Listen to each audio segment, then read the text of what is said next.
going on, guys, and welcome back to another episode of the German Bear Podcast. And today we want to look at how the Chicago Bears should handle the rest of the 2022 season.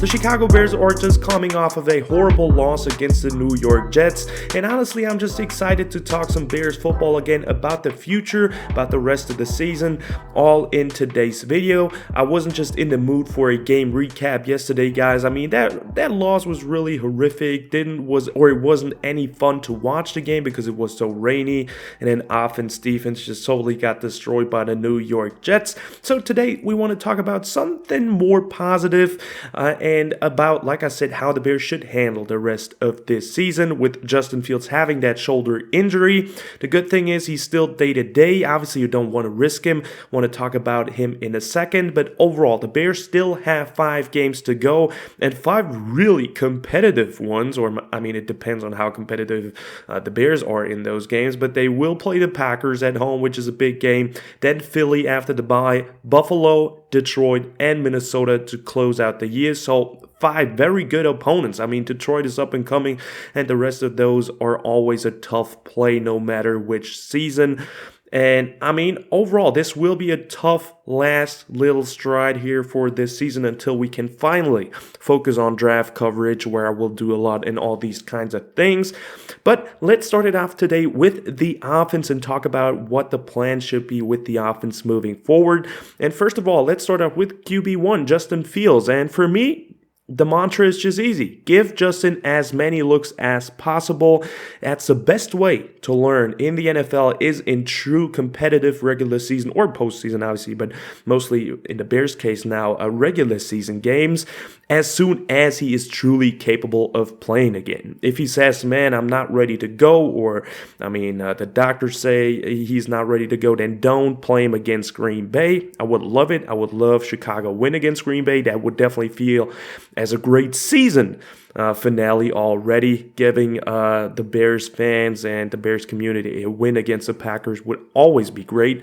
But if he's not ready to go, obviously don't risk your franchise quarterback, and then afterwards you have week 14 to bye as well to recover. So he has now potentially a little bit over 2 weeks of recovery time, or if he's really truly healthy and the Bears feel safe moving forward with him, we will see him against the Packers, and then he will have another week to recover with that bye week. No matter how it goes, if he doesn't play a single snap anymore this season, or if he plays for the rest of the season, I think if you have the chance, give Justin as many looks as possible. Like I said, he will learn the game better. You can still try some stuff. We saw it with Luke Getsy's play calling for the first couple of drives with Trevor Siemian until it got really rainy, because then it's really weather dependent on what you play on offense. It really got into a run-heavy scheme there.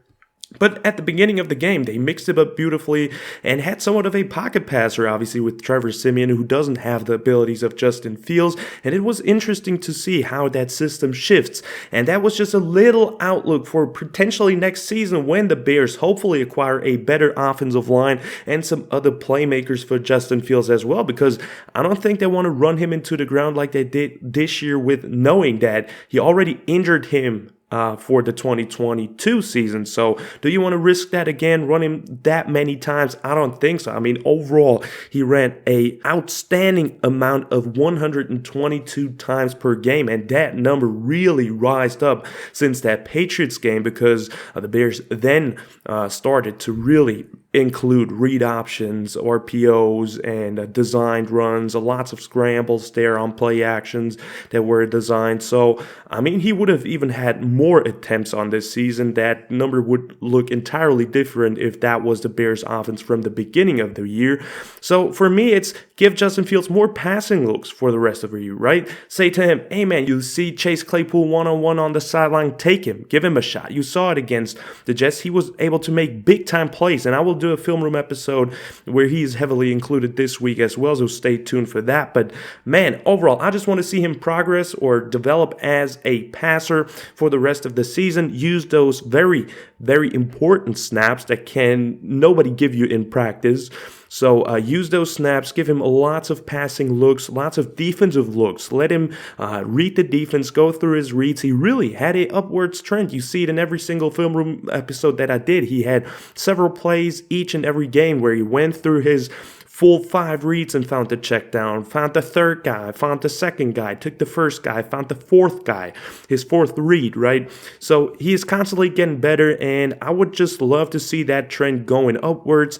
And giving him that chance would definitely be the right opportunity right now. With the rest of the season really doesn't matter, right? You don't have a good record, so just F it and go out there, have fun, and scheme some good plays and let your young quarterback develop. Also, for me, I would love Justin Fields to be more aggressive, like I said, in the passing game, maybe slow down his runs and just let him make mistakes even, right? It can only help moving forward. Let your young quarterback make mistakes. That will help him learn through the film room, through his game tape as well. He can watch it. He can see what he did wrong, and I bet he won't do the same mistake a lot of times again, and that would definitely be a thing to look out for. Another topic I want to talk about in the offense right now is Luke Getsy. It will also be interesting how he now schemes it up. I just talked about they should run Justin Fields less, so it will be interesting what Luke Getsy does in those last 5 games. I mean, obviously, if Justin Fields is not available, the offense will look entirely different, but what does it look like after the Justin Fields shoulder injury, after he ran it so many times against the Falcons? You ran him to the ground somewhat, and now how you change the offense? Do you somewhat take that load off of his back, or do you just keep running him to the ground? That will be really interesting as well to see what he does.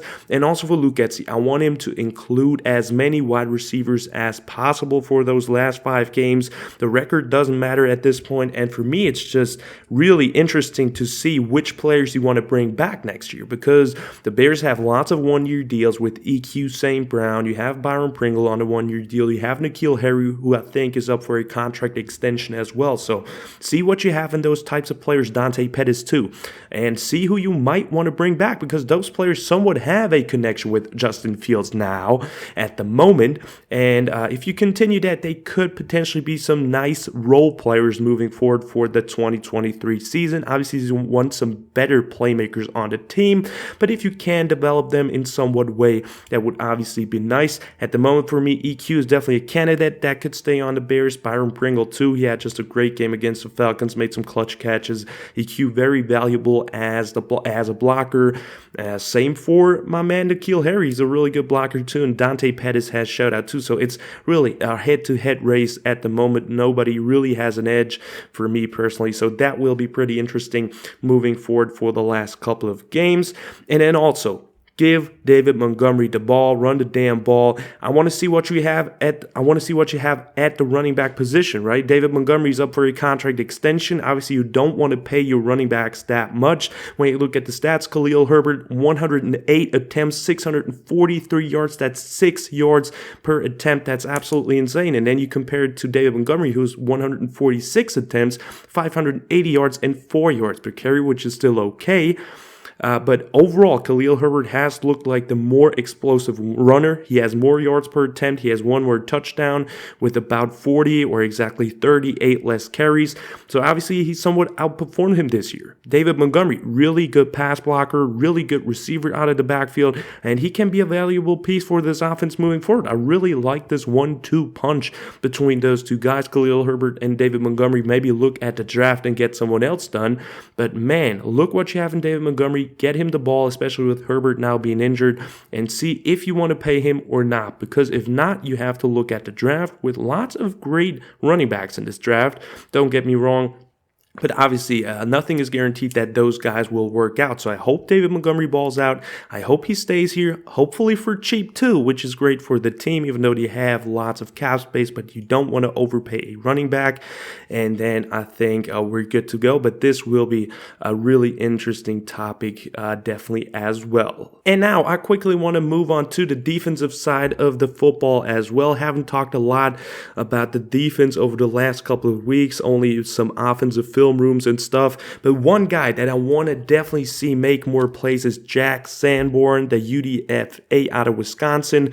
Unreal linebacker, has really showed so many things, and as a UDFA, he's just absolutely balling out in a limited amount of games that he's played now. He has 48 tackles, total tackles, 2 sacks. I mean, the guy's absolutely balling out, is the tackle leader right now over the last couple of weeks, I assume, and man, this guy flies around the field, is really sharp and smart in the head when you watch him just evading the types of blocks. He's really reading the gaps well, shooting them, makes some good tackles.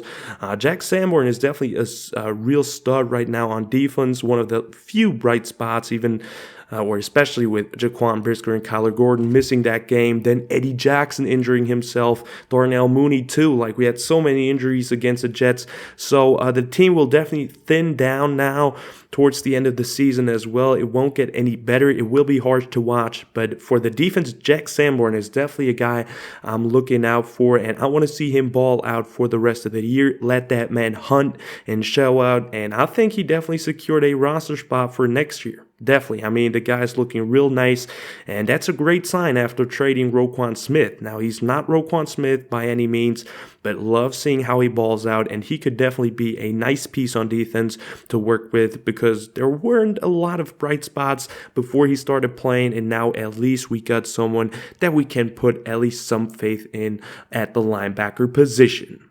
And then the last thing on defense that I want to talk about is evaluate the defensive line. Right now, the sacks are just not there. I mean, it's not looking really good. The sack leader for the team right now is Jaquan Brisker, your safety, with 3 sacks. Then Roquan Smith, who isn't even on the team anymore, and then already Jack Sanborn.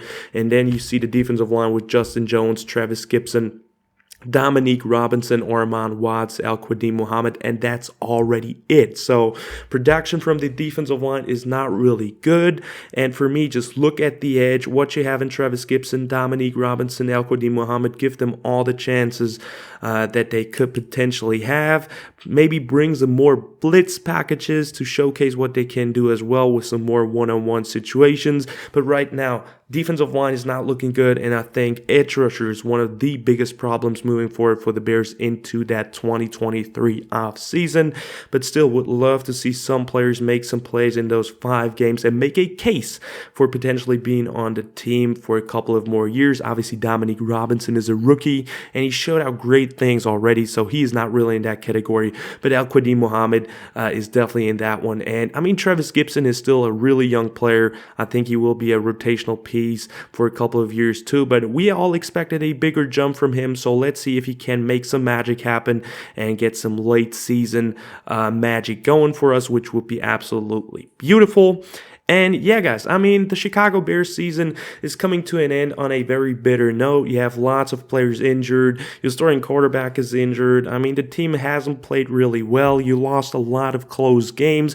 But overall, and I will talk about that in a big season recap too, I'm so happy how this team performed so far this season. Obviously, the defense really fell down or collapsed after the Roquan Smith trade, but offensively, they really were able to put some points on the board, compete with the Dolphins, which was great. That was one of the best games of the season. They defeated the Patriots in primetime. Never thought that would be possible.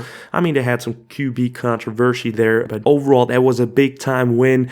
And even though the record is not that good, I think that team is more talented as it looks right now on national TV. And I'm just excited for the future with this franchise. I mean, we all know that the Bears have the biggest amount of cap space available for next year already. We have tons of draft picks, and I can't wait and see what the Bears do in this offseason. I will cover all of that for you guys. Definitely stay tuned for that. Tons of draft coverage is planned. This will be really interesting too. And overall, I just can't wait and see how this team develops moving forward.